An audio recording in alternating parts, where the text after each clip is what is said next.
రాష్ట్రంలో కూటమి ప్రభుత్వం ఏర్పాటైన తర్వాత ఐటీడీఏకు పెద్దపీట వేస్తున్నామని అయితే చెప్తూ ఉన్నారు. కానీ ఇక్కడ గ్రౌండ్ లెవెల్‌లో పార్వతీపురం ఐటీడీఏ పరిధిలో మాత్రం అటువంటిది ఏమీ కనిపించడం లేదనే దానికి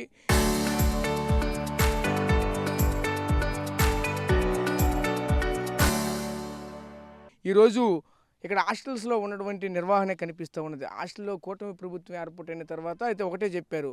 ఇక్కడ స్థానిక మంత్రి గుమ్మడి సంజయ్ కూడా ఒకటే చెప్పారు. ఖచ్చితంగా ప్రతి ఒక్క పాఠశాలకు కూడా ఏఎన్ఎంలైతే నియమిస్తామని చెప్పారు. కానీ ఇంతవరకు కూడా కార్యాచరణ ఇది కూడా జరగలేదు. సుమారుగా పార్వతీపురం ఐటీడీఏ పరిధిలో 8 మండలాల్లో సుమారుగా 50 వరకు కూడా ఆశ్రమ పాఠశాలలు అయితే ఉన్నాయి. అది ఆశ్రమ పాఠశాలకు సంబంధించినటువంటి పిల్లలంతా కూడా తీవ్ర ఇబ్బందులు ఎదుర్కొంటున్నారు తప్పకనే వాళ్ళకి ఏదైనా బాగోలేకపోతే వాళ్ళుగానే వెళ్ళి లేదంటే అక్కడ ఒక ప్రైవేట్ వ్యక్తిని నియమించుకుని అక్కడి నుంచి పిహెచ్సిలకి నేరుగా పిల్లల్ని తీసుకుని వెళ్ళి వైద్యం అందిస్తున్నారు తప్పగానే ప్రభుత్వం అందించవలసినటువంటి ఎటువంటి మౌలిక సదుపాయాలు కూడా అందించకపోవడంతో ఇక్కడ పిల్లలు తీవ్ర ఇబ్బందులు ఎదుర్కొంటున్నారు. ఇప్పటికే చూస్తూ ఉంటే ఆశ్రమ పాఠశాలకు సంబంధించి గతంలో వచ్చినటువంటి ఎన్నో వార్తలు కూడా వచ్చి మనమైతే చూసాము. వాళ్ళకి సంబంధించినటువంటి జ్వరాలతో పట్టి పీడిస్తున్నటువంటి పరిస్థితి కూడా కనిపించింది. అలాగే కొంతమంది ప్రాణాలు కూడా కోల్పోయినటువంటి పరిస్థితులు కూడా మనమైతే చూసాం.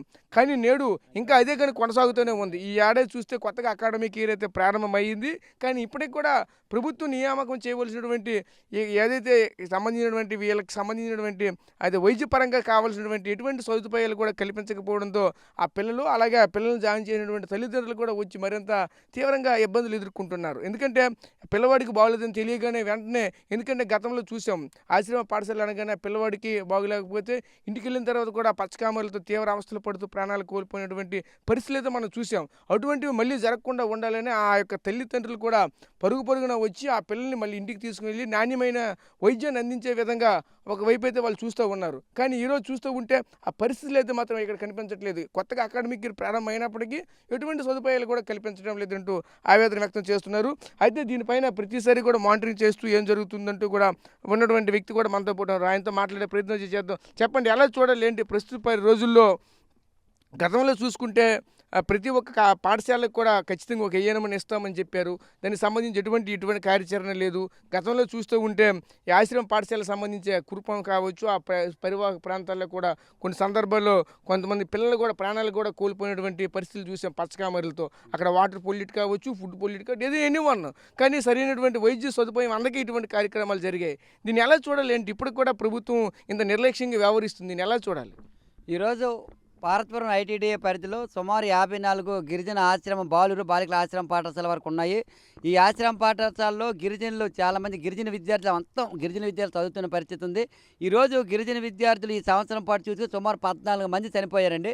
దీనిపై చూస్తే జిల్లా కలెక్టర్ గారు అవ్వచ్చు, పాలకులు అవ్వచ్చు, ఎవరు కూడా మాట్లాడితే గిరిజనుల అభివృద్ధి కోసం వైద్యం అన్ని విధాలుగా అందిస్తున్నాము, పౌష్టికాహారం అందిస్తామని చెప్తున్న నేపథ్యంలో ఈరోజు గిరిజనులు 14 మంది విద్యార్థులు ఎందుకు చచ్చిపోవాలని ప్రశ్నిస్తున్నాం. ఈరోజు మెయిన్ ఆశ్రమ పాఠశాలలో 300 మంది ఉంటే ఒకే వంట మనిషి అండి. వంట మనుషులు పూర్తిగా ఉండరు. అలాగే ఏఎన్ఎంలు కూడా లేని పరిస్థితిలో ఉన్నారు. అక్కడ ఎవరికైనా జ్వరం వస్తే వార్డేనే ఏఎన్ఎంగా వార్డేనే డాక్టర్గా ఏర్పాటు చేసి ఆ పిల్లల హాస్పిటల్ తీసుకెళ్లే పరిస్థితి ఉంది. మరి అక్కడ వార్డెను హెచ్ఎం పిల్లలకు చదువు చెప్తారా? ఈ పిల్లలకు జ్వరం వస్తే హాస్పిటల్ తీసుకెళ్లే పరిస్థితి ఉంది. మొన్న స్వయాన ఒక వార్డెన్ మేడమే జ్వరం వస్తే 6 కిలోమీటర్ల దూరం బుర్రం మీద మోసుకొని వస్తే మన సంజయరాణి మేడం గారు అవార్డు ఇచ్చారు. చాలా మంచి చూపరినాం. అమ్మ సంజయరాణి మేడం, మీరు చూడాలమ్మా, ఆ రోడ్డు లేక మోసుకొని వచ్చారా లేకపోతే మామూలుగా మోసుకొని వచ్చారా? అది చూడండి అమ్మ, రోడ్డు కూడా వేయండమ్మా. అలాగైతే మళ్ళీ భవిష్యత్తులో రోడ్డు ఇలాంటి మోసుకోకుండా రాకుండా చూస్తారని చెప్పి తెలియజేస్తాను. ఏమైనా ఈరోజు కూటమి ప్రభుత్వం వచ్చిన తర్వాత అన్ని విధాల భరోసా కల్పిస్తామని చెప్పి ఈరోజు సంజయరాణి మేడం గారు మొదటి సంతకం ఏఎన్ఎంలు అన్ని ఆశ్రమ పాఠశాలలు వేస్తామని మొదటి సంతకం పెట్టారు. ఆ సంతకం ఏమైంది? ఎందుకు ఏఎన్ఎంలు లేరు? ఈరోజు చచ్చిపోతే ఎవరైనా చనిపోతే బాధ్యత ఎవరు?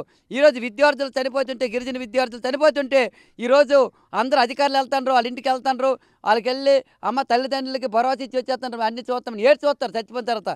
ఇది చాలా అన్యాయం. ఇప్పటికైనా అన్ని ఆశ్రమ పాఠశాలలు ఏఎన్ఎంలు నియమించాలి. అలాగే వంట మనుషులు పూర్తిగా నియమించాలి. ఆ విధంగా గిరిజన విద్యార్థులకి పౌష్టికాహారంతో పాటు వైద్యం అందించి ఈ విధంగా గిరిజనులు ఆదుకోవాలి తప్ప పత్రికా ప్రకటనలు ఇచ్చి ఐటీడీఓలు మీటింగులు పెట్టి సమావేశాలు పెట్టి తూతూ మంత్రంగా గిరిజనులకి వైద్య కానీ పౌష్టికారం అందిస్తే ఊరుకునేది లేదు. దీనికి నిదర్శనం ఇంతకన్నా ఏమీ లేదు. ఎంతో 14 మంది చనిపోయారు, మీకు అందరికీ తెలుసు. కాబట్టి ఇప్పటికైనా అన్ని విధాలుగా అన్ని గిరిజన ఆశ్రమ పాఠశాల ఏఎన్ఎంలతో పాటు పౌష్టికాహారం అందించే విధంగా కూటమి ప్రభుత్వం చర్యలు తీసుకోవాలని కోరుతున్నాం.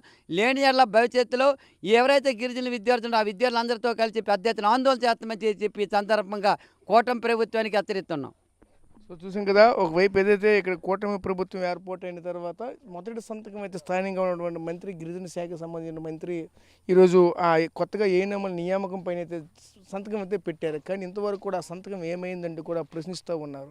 అయితే చూస్తూ ఉంటే ఇక్కడ ఉన్నటువంటి చూడొచ్చు, ఇక్కడ అంతా పేరెంట్స్ అయితే చాలామంది అయితే వచ్చారు. వీళ్ళంతా కూడా వాళ్ళ పిల్లలకి అనారోగ్య బారిన పడిన తర్వాత వాళ్ళని తీసుకుని వచ్చేవాళ్ళు. అనారోగ్య బారిన పడినారే అని చెప్పి అక్కడ ఉన్నటువంటి వార్డును ఇంటికి తెలియచేస్తే ఆ క్రమంలోనే మళ్ళీ ఆ పిల్లవాడిని తీసుకుని వెళ్ళడానికి వచ్చినటువంటి పేరెంట్సే కనిపిస్తూ ఉన్నారు.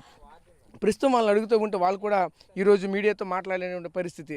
ఎందుకంటే మా పిల్లవాడు లోపల చదువుతూ ఉన్నాడు, మేము మాట్లాడితే బాగోదు, లేదంటే అక్కడ ఉన్నటువంటి వార్డెన్లు ఏమంటారు, టీచర్స్ ఏమంటారు, లేదా మాకెందుకులే అనే ఒక ఆలోచనతో ఉన్న కారణంగా వాళ్ళు కూడా మనతో పాటు మాట్లాడలేనటువంటి పరిస్థితులు అయితే ఉన్నాయి. కానీ ఇక్కడ చూస్తూ ఉంటే మళ్ళీ గిరిజనకు సంబంధించినటువంటి ఏవైతే విద్యా సంస్థలు ఉన్నాయో అందులో ఇటువంటి దౌర్భాగ్య పరిస్థితి మళ్ళీ రాకుండా ఇప్పటికైనా సరే కూటమి ప్రభుత్వం దీనిపైన పూర్తి స్థాయిలో చర్యలు తీసుకుని ఆ పిల్లలకి అందవలసిన మెరుగైన వైద్యం అయితే అందే విధంగా చూడాలి. ఇప్పటికే ఎడ్యుకేషన్ పరంగా చూసుకుంటే ఘనంగా మంచిగా అందుతూ ఉన్నది. ఎడ్యుకేషన్ పరంగా కానీ వాళ్ళకి అందించిన పౌష్టిక ఆహార పరంగా కానీ ఇవన్నీ కూడా చాలా బాగానే ఉన్నాయి. కానీ ఇక్కడ ఉన్నటువంటి పరిస్థితులు అయితే మాత్రం పూర్తిగా పిల్లవాడికి ఒక భిన్నంగా కనిపిస్తూ ఉన్నాయి. ఇక్కడ వచ్చిన తర్వాత సరైనటువంటి వెదర్ సరిగా సహకరించగా అనారోగ్య బారిన పడిన తర్వాత అక్కడి నుంచి పిహెచ్సికి వెళ్ళాలంటే తీవ్ర అవస్థలు ఎదుర్కొంటూనే ఉన్నారు. ఇప్పుడే నేను చూశాను, ఇటువైపు వచ్చేటప్పుడు పిల్లలు ఒక గొడుగు వేసుకుని మరికొంతమంది నడవలేక అక్కడి నుంచి వస్తూనే ఉన్నారు ఆ పిహెచ్సి నుంచి.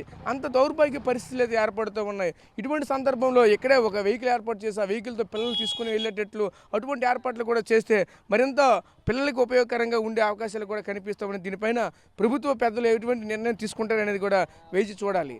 కెమెరా పర్సన్ నాయుడుతో రాజేష్ RTV, కొమరాండి నుంచి, పార్వతీపురం, మన్యం జిల్లా.